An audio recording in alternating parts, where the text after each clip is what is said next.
لعبد الله لسعيد لوليد سليمان، الباصه جميله، محاوله خطيره سريعه والعرضيه جميله، راسيه والهدف جول جول.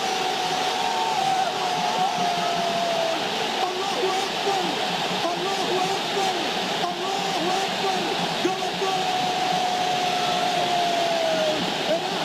الاهلي جول جول، الهدف القاتل في اللحظه الاخيره، في الثانيه الاخيره، هدف قاتل قاتل قاتل. الاهلي يحيى الاهلي يحيى الاهلي يحيى الاهلي، الاهلي الكبير، الاهلي العظيم، الاهلي زعيم افريقيا، الاهلي بطل افريقيا، الاهلي ملك افريقيا. الله اكبر الله اكبر الله اكبر، هدف الفوز الغالي بمشيئه الله.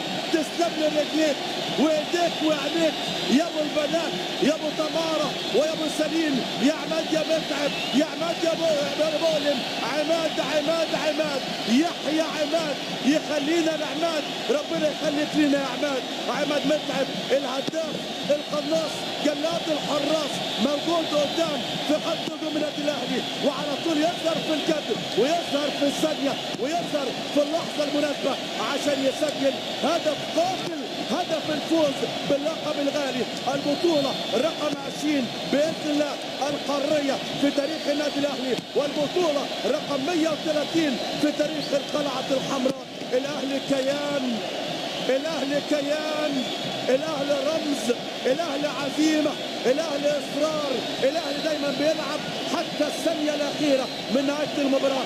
عماد متعب تسلم لي ايديك، والله تسلم لي رجليك، والله تسلم لي دماغك، تسلم لي كل حته فيك يا عماد يا متعب، يا نجم يا كبير. الفرحه الفرحه الفرحه، النهارده مصر كلها فرحانه، النهارده مصر كلها فرحانه، ولكن البصه ايه؟ البصه السحريه بقدم نجم النجوم الحاوي وليد سليمان، وارتقاء راسيه جميله جدا جدا.